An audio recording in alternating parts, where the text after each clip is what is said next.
2 months after my brother and his wife bought a new house, they had to go out of town and needed their cats fed.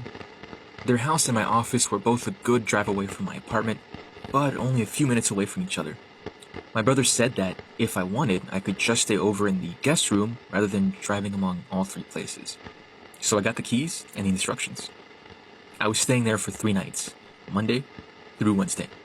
Monday evening was uneventful until about midnight. I was laying on the living room couch, watching Conan, with the cat laying on my chest. I started to drift off to sleep. Then the next thing I knew, I was standing in pitch black darkness. I completely freaked out. I had no idea where I was. I felt around me in the dark and felt nothing. Finally, I realized that there was actually a faint blue light coming from above. I moved toward it and then understood where I was. I was somehow in the basement. The light I saw was coming through the basement door at the top of the stairs, which leads to the kitchen. Just enough moonlight apparently made it through from a window elsewhere in the kitchen. I bolted up the stairs, turned on the kitchen light, and closed the basement door. I was terrified until I calmed down enough to come to the conclusion that you've probably already come to now. I had somehow managed to sleepwalk all the way down the stairs after opening the basement door, which I know was closed. Now, a couple of details are important to the story, namely the basement. The house was very nice. Actually, it was more than my brother should have been able to afford. The only exception was the basement. I had only seen the basement once, which was when I first got the tour. It was totally unfinished and was the one major thing they wanted to fix up. All they had down there were some boxes and the washer dryer. I had no reason to want to go down there and had honestly kind of forgotten it existed. Anyways, I saw that the TV was still on in the living room and was playing Wedding Crashers. I watched the rest of the movie, trying to laugh and think of the sleepwalking thing as a funny story to tell my brother. When I went upstairs to go to sleep in the guest room, I stayed asleep. That was night 1. The next morning, in the light of day, it didn't seem that scary. I texted my brother about it and joked around. All day, I wasn't bothered one bit, but as I'm walking out of my office to my car, I'm overcome with this sense of dread. All of a sudden, the thought of going to sleep in that house and sleepwalking again begins to scare me. So I had a plan. I stop at the hardware store and pick up one of those rubber door stopper wedges. At the house, I jam this into the crack under the basement door, and I kick it in until it's as far in as it can go. I test out trying to open the door, and it won't budge. Perfect. Later, I go upstairs and fall asleep. When I wake up, I swear I think I'm dreaming. I was standing in darkness again, but this time I know exactly where I am. The smell is the same. The concrete floor under my feet is the same. I look around for the light from upstairs, and it takes me longer to find it because it's further away. Last night, I was only a couple of feet from the stairs. This night, it was maybe 10 feet. I run up and turn on the kitchen lights. I see the rubber wedge on the floor, a couple of feet away as if tossed there. Again, I can't stop picturing myself sleepwalking. Out of the bedroom, down the stairs, trying to open the basement door, bending down and yanking out the wedge, and then again, slowly down into the darkness. I decided I was turning on the basement lights and they were staying on. I opened the door and flipped the switch to the basement stairway. I saw there was a main switch at the bottom of the stairs. To give you a quick sense of the layout, the staircase splits the basement into 2 parts. To the right is a small area with the washer dryer, and to the left is this big open area. I walked down and turned on the lights for the whole basement. That's when I noticed something that I hadn't noticed when my brother gave me the tour. About 10 to 15 feet away in the big area, there was a door to what looked like a small closet. This door was closed but had no doorknob, just an empty hole. So it looked like it would freely swing open. I realized it was very close to where I had just awoken. Then a freaky thought came to me. It was almost as if each night I was heading towards that door, and getting a little closer each time before I woke up.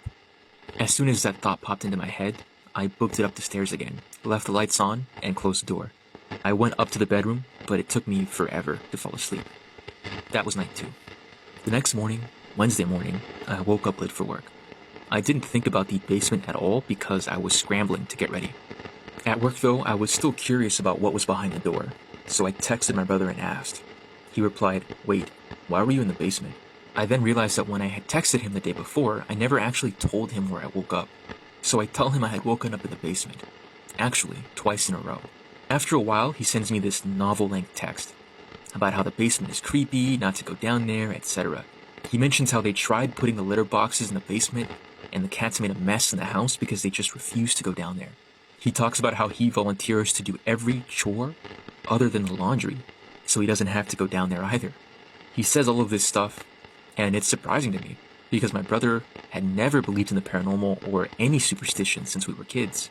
I also realize he never answered my question about the door, but I let it go. After work, I get the same feeling of dread as I'm walking to my car. I really don't want to stay there again, and I decide, screw it, I don't have to. So I go feed the cats, get my stuff, and drive back to my place.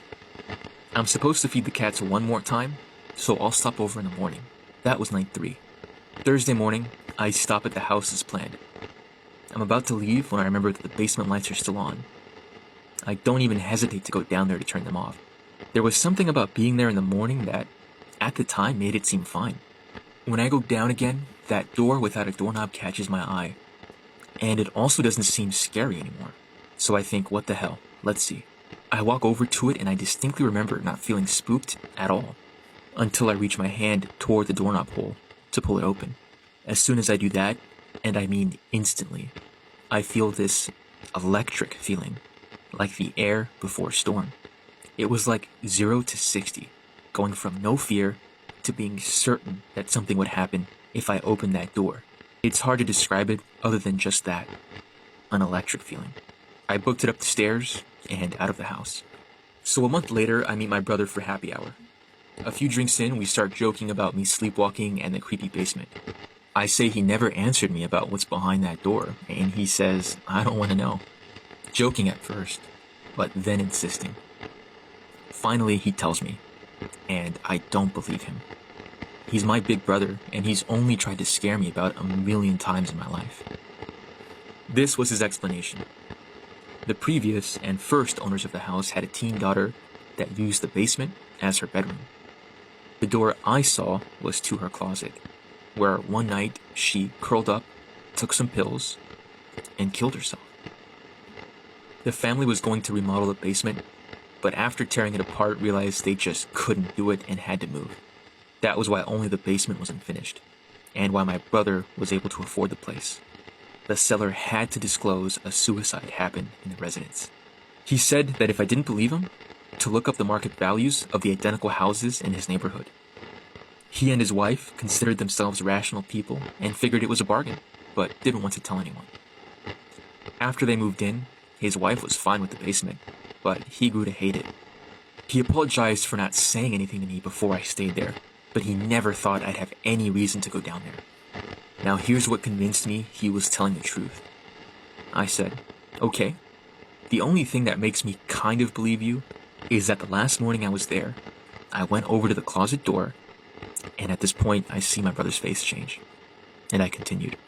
When I went to open it, the air felt, and at the same instant that I say electricity, my brother says, electric.